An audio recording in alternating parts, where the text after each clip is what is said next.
sakit lagi masuk rumah sakit tuh koma dua minggu koma tuh. Kali udah koma tuh tak sembuh, mama tuh takut kan, katanya kalau nanti anak aku sembuh siapa yang doakannya, katanya, atau Pak Ustadz ke Pak Haji siapa lah gitu yang bisa doakan anak aku, katanya kan. Bolehlah anak aku diangkat jadi masuk Islam, kata mama kan.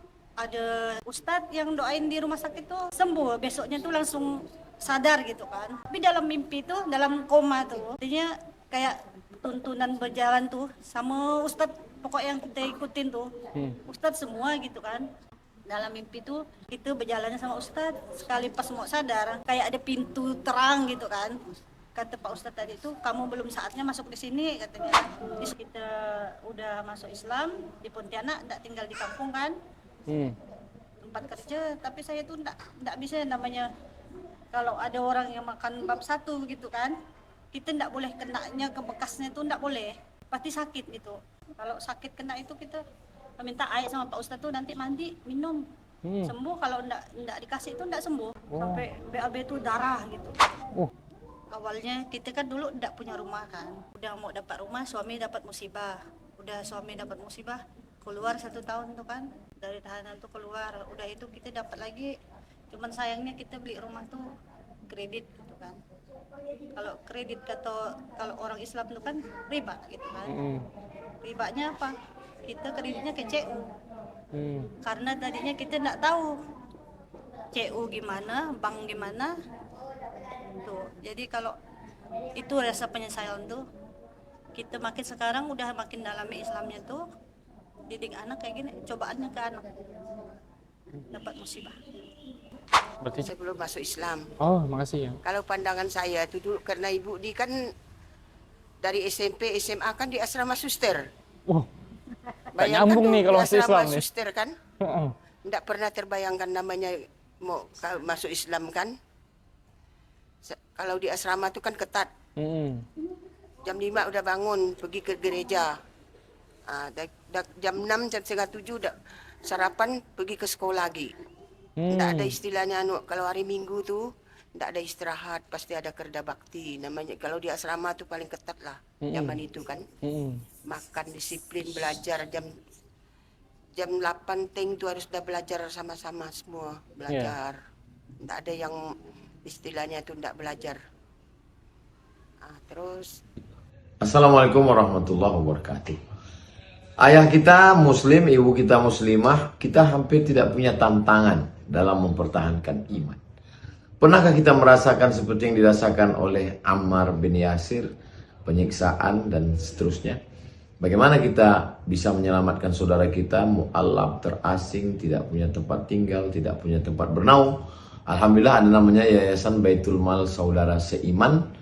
Mari kita support wakaf pembebasan gedung Baitul Mal Saudara Seiman. Pembebasan tanah, nanti ada gedungnya, tempat ngaji, tempat mereka konsultasi agama, tempat mengkoordinir supaya jangan setelah bersyahadat lalu kita melupakan mereka. Maka mari kita support melalui Bank Syariah Indonesia.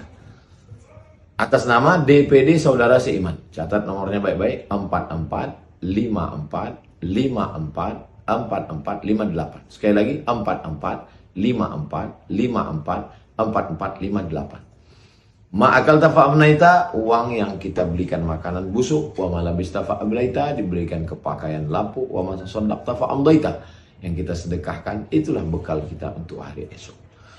Wassalamualaikum warahmatullahi wabarakatuh. Assalamualaikum warahmatullahi wabarakatuh. Nama Waalaikumsalam. saya Francisca Perti Yuliati Eti, dipanggil Perti. Oh, dipanggil Ibu Perti. Alamatnya di mana, Bu? Mandor. Oh, Mandor, Landa. Landa. Landa. Agak hulu, Mas. Rata-rata Landa ya berarti ya? Udah lama di Pontianak? Dari tahun 2003. Oh, udah orang Pontianak ada ya? 2003, 2004 masuk Islamnya.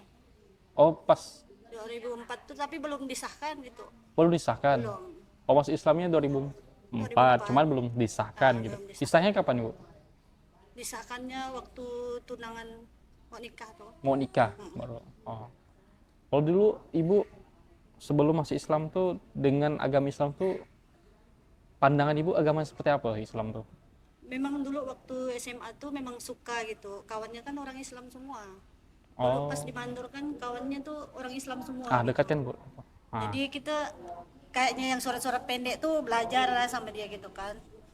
Jadi kepengen masuk Islam, cuman orang tua masih non Muslim gitu kan. Jadi kita nggak bisa lah masuk sendiri kan. Orang tua belum setuju gitu kan. Hmm.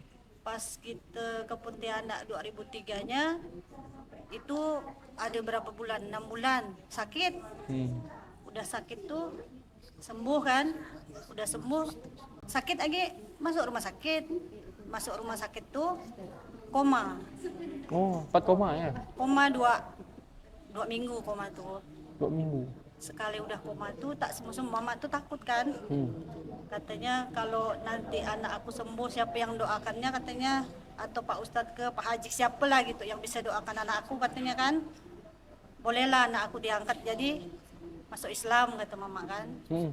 Sekali pas ada ustadz yang doain di rumah sakit tuh sembuh, besoknya tuh langsung sadar gitu kan. Tapi dalam mimpi tuh, dalam koma tuh kitanya kayak tuntunan berjalan tuh sama ustadz pokok yang kita ikutin tuh. Ustadz semua gitu kan. Padahal kata mama tuh memang ustadz tuh ada doain gitu kan. Dalam mimpi tuh kita berjalannya sama ustadz, sekali pas mau sadar kayak ada pintu terang gitu kan. Kata Pak Ustadz tadi itu, kamu belum saatnya masuk di sini, katanya kan. Disuruh pulang, Oh. disuruh pulang, kena dia langsung sadar tuh. Udah sadar, langsung kata orang rumah sakit situ, mau enggak diangkat jadi anak saya, anak ibu, katanya kan. Langsung diangkat. Jadi belajar tuh, cuman belajar diangkat kayak gitu kan. Nyebut kalimat syahadat, cuman enggak disahkan gitu kan. Oh iya, pas langsung bangun. Langsung bangun gitu kan. Hmm. Jadi sorenya langsung diangkat sama bapak itu, Yang Ustadz tadi. yang Ustadz tadi tuh. Oh. Langsung ikut dia, orangnya orang Sungai Jawi dia, Sungai Jawi. Sungai Jawi. Kali itu udah habis dari sakit 2 minggu di rumah, ikut ke Pontianak lagi. Udah ke Pontianak tuh pas mau tunangan tuh kita anu lagi lah, Masuk ini ya, disahkan lah ya. disahkan lagi masuk Islamnya. Alhamdulillah. Tapi sakit tuh abang tuh nggak terima saya tuh masuk Islam. Oh gitu ya? Nggak terima ya? Nggak terima gitu. Lalu gimana? Waktu kita udah masuk Islam di Pontianak, nggak tinggal di kampung kan, Hmm. tempat kerja. Tapi saya tuh nggak bisa, namanya kalau ada orang yang makan bab satu gitu kan, kita nggak boleh kenanya ke bekasnya tuh, nggak boleh, pasti sakit gitu. Hmm. Kalau sakit kena itu kita minta air sama Pak Ustadz tuh, nanti mandi minum sembuh. Kalau nggak dikasih itu nggak sembuh. Oh gitu ya? Heeh. Oh. Sampai BAB tuh darah gitu. Darah ya Bu ya? Kalau kemakan biarpun bekasnya nggak bisa. Makanya kalau ada acara apa di kampung tuh, Iya iya. bersihkan minyak mana. Mm-mm. Karena kalau udah masuk Islam kemarinnya tuh, abang tuh nggak terima. Saya tuh kan pas udah masuk Islam beli alat-alat tuh semua untuk sendiri gitu kan. Dibilangnya tuh fanatik kan. Jadi udah itu pas udah disahkan masuk Islam, kita udah pakai hijab kan. Oh udah pakai hijab, langsung ya? Jadi kata abang tuh kalau nak fanatik katanya nggak boleh pulang ke rumah. Oh. Jadi ndaklah pulang ke rumah kan. Pulang pun abang tuh nggak mau gitu. Selama saya nikah udah 3 tahun 4 tahun. Karena itu pun dapat musibah. Oh dapat musibah? Abangnya? Oh ibu? Sayanya dapat musibah. Oh. Suami itu dapat musibah sekali. Karena saya tuh masuk Islam tuh pengen memperdalam agama kita kan. Jadi masa kita masuk Islam cuman masuk Islam gitu kan. Jadi tahu sholat, tahu ngaji gitu kan. Udah tahu sholat, kita belajar ngaji, Iqra sampai ke Al-Quran. Ketika saya mau khatam, suami itu dapat musibah kecelakaan. Oh. Kecelakaan ditahannya 1 tahun. Udah ditahan 1 tahun tuh, disitulah hikmahnya abang tuh. Baru bisa kita memaaf-maafan tuh, langsung ke rumah, nonton kita di rumah. Langsung normal ya Bu ya? Langsung normal di rumah. Karena musibah tadi Karena itu? musibah tadi tuh. Oh ada rasa iba dari abangnya? Iya, rasa ibadah tuh. Jadi mulai sekarang cuman kita tak terimanya tuh sekarang tuh waktu acara ke dalam Natal kayak gini, saya kan nggak bisa pulang. Ah, kenapa tuh, Bu? Nggak bisa pulang soalnya di sana tuh kan orang masih ada makan Hmm. itu kan, kalau masih ada makan itu tetap sakit, nggak bisa. Oh, ibunya tetap sakit ya? Tetap sakit, nggak bisa. Nggak bisa memang. Kan memang dari gadis tuh memang nggak bisa makan gitu kan. Hmm. Cuman kalau nggak tahu lah ya. Pokoknya semenjak waktu diangkat masuk Islam tuh, kalau kena bekasnya tuh pasti gitu BAB tuh darah gitu. Kalau kena itu tuh, Ah. makan itu. Ah. Tapi maksudnya enggak dipisah kah dari sana? Dari abangnya maksudnya. Dipisah, tapi kalau kita masih makan piring itu satu, tetap masih itu. Oh. Soalnya kan karena ya kata orang kan itu ndak, biarpun dicuci kan masih tetap itu piring kan bekas kita makan kan. Oh, iya iya. Makanya kita dari sana tuh kalau kita pulang kan nggak enak lah, kita saudara-saudara kan kita silaturahmi kan, masih main ke rumah gitu kan, nanti disuruh makan kan nggak enak kita nolak ya. Makanya kalau Betul. setiap acara saya nggak pulang. Ah, lalu gimana lah kalau enggak pulang tuh pasti kesal enggak keluarga tuh? Itulah, cuman kita menghargai jalan nggak bisa ya gitu. Biasa mama aja yang nyampaikan kan, takutnya sakit kayak dulu kata mama gitu ya. Tapi sekali kita dalamin makin dalam makin banyak cobaan. Oh, gitu. Makin banyak, pokoknya sekarang tuh kita kan di situ kan nggak ada orang yang ngajar ngaji kan di jam tuh. Kemarin tuh ibu-ibu tuh suruh kita mau nggak ngaji di rumah Ibu Perti katanya kan, kita bilang boleh, cuman pas kemarin tuh kerja jadi nggak bisa soalnya kita bilang. Tapi makin dalam nih makin banyak cobaan tuh. Berarti semakin didalami, semakin Iya, banyak makin ujian ya, banyak Bu ya. ujian, iya. Nah, ujian yang pernah ada sih ujian yang buat Ibu tuh ya ada kesal, yang paling titik terendah dalam hidup Ibu karena ujian ini tadi? Ada. Awalnya kita kan dulu tidak punya rumah kan. Udah mau dapat rumah, suami dapat musibah. Udah suami dapat musibah, keluar 1 tahun tuh kan. Dari tahanan tuh keluar. Udah itu kita dapat lagi. Cuman sayangnya kita beli rumah tuh kredit gitu kan. Kalau kredit kalau orang Islam tuh kan riba gitu kan. Ribanya apa? Kita kreditnya ke CU. Karena tadinya kita nggak tahu CU gimana, bank gimana. Tuh. Jadi kalau itu rasa penyesalan tuh, kita makin sekarang udah makin dalami Islamnya tuh, didik anak kayak gini, cobaannya ke anak dapat musibah. Kita enggak juga pandangannya ke anak, karena kita adanya Allah di tempat kita. Dulu saya dapat musibah, apa kesalah saya, sholat ke atau ucapan kita enggak tahu kan. Jadi salah sholat kita kah, salah apa kan kita enggak tahu. Salah selama ini ke ujian kita banyak sekali kan, jadi udahlah kita hadapi pun dengan hati Ya. gitu. Assalamualaikum warahmatullahi wabarakatuh. Waalaikumsalam warahmatullahi wabarakatuh. Dengan Ibu siapa nih? Nama saya Densi, asal dari Putusibau, Kapuas Hulu. Ujung nih. Juk, Jauh. tahu. Saya masuk Islam karena waktu itu saya nikah kan sama suami tahun 92. Sebelum masuk Islam, dulu pandangan Ibu tentang agama Islam ini agama yang seperti apa? Sebelum masuk Islam. Oh, makasih ya. Kalau pandangan saya itu dulu karena ibu di kan dari SMP, SMA kan di asrama suster. Tak nyambung nih kalau masuk Islam nih. Suster kan, tidak pernah terbayangkan namanya mau masuk Islam kan. Kalau di asrama itu kan ketat. Jam 5 udah bangun pergi ke gereja. Jam 6, jam setengah 7 udah sarapan pergi ke sekolah lagi. Tidak ada istilahnya kalau hari Minggu tuh tidak ada istirahat, pasti ada kerja bakti namanya. Kalau di asrama tuh paling ketat lah zaman itu kan. Makan disiplin, belajar jam 8 ting tuh harus udah belajar sama-sama semua belajar. Tidak ada yang istilahnya tuh tidak belajar. Terus pas awal 93 saya kawin. Nikahkan tuh pas paman saya camat di Sanggau Kapuas zaman itu. Sekarang udah ninggal lah, beradik bapak. Adik-beradik. Asli Dayak. Asli Dayak. Malap dia udah pergi umroh, haji udah. Dia lah saya kawin di Sanggau saya dulu sama suami. Masukkan dia. paman saya, adik almarhum bapak, asli Ya. Dayak tuh.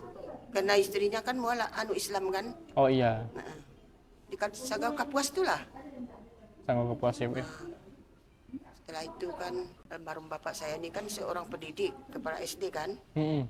Dia ngerti masalah agama nih, ndak ada istilah, paling ngerti lah. Saya masuk Islam pun, saya kawin pun ada dengan mama tuh, abang ipar saya. Saya tidak pulang ke sana, ndak masalah makan apa tuh mereka tuh jaga, mereka pun nggak semuanya orang tuh makan itu. Iya. Tapi kita yang ngatur diri. Pokoknya nggak usahlah kawin sama dengan agama lain, suku lain begitu. Tapi kan kalau udah namanya dah jodoh tuh kita nggak bisa lagi ngelakkan. Mm-mm. Ah, Udah nerima ya gitu Ibu ya. terima. Lalu tiba-tiba, memang kalau adik beradik sih nggak ada masalah. Tapi kalau udah nama yang keluarga, batak bersepupu tuh pasti ada lah istilahnya nggak senang dengan kita. Dulunya. Dulunya. Tapi sekarang enggak lah, enggak pula mereka tuh. Udah ngerti dah. Mm-mm. Yang penting kita pembawaan kita dengan mereka tuh jangan sampai Dayak, tetap suku kita agama gitu Pak. Iya.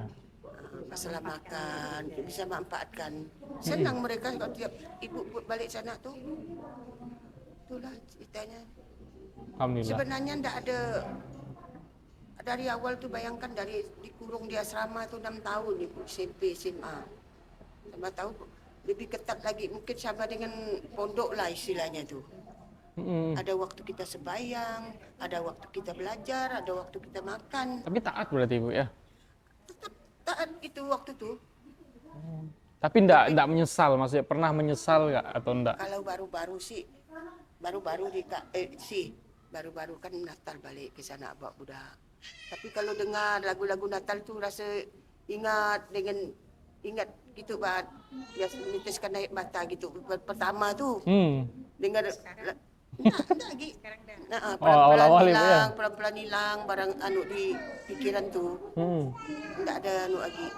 Itu kan kalau gitu Kak, kalau lebaran mereka tuh kan adik beradik tuh, kalau mereka kan ada libur Kak.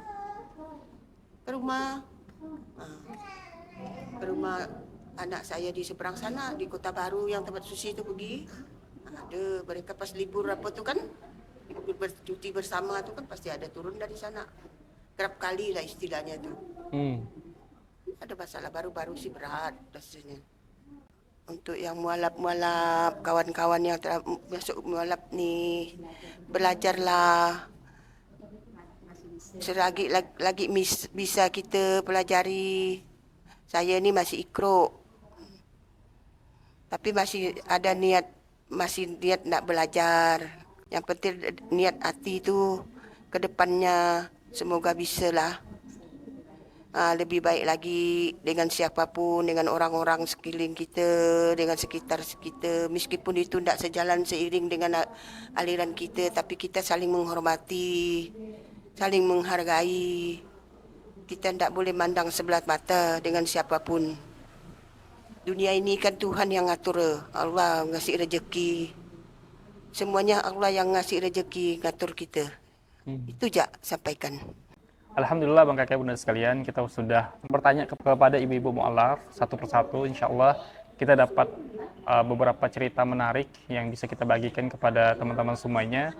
Insya Allah cerita ini menjadi bagian dari semangat kami juga untuk bertukar informasi terkait apa saja kebutuhan mereka, apa saja hal-hal yang mereka inginkan, entah itu pengajiannya, konsepnya seperti apa. Tadi kan bisa kita lihat bahwa banyak sekali ibu-ibu ini ketika bertemu dengan saudara-saudaranya mualaf juga bisa berbagi cerita, bisa sharing, bisa menyemangati, saling menguatkan lah bahasanya.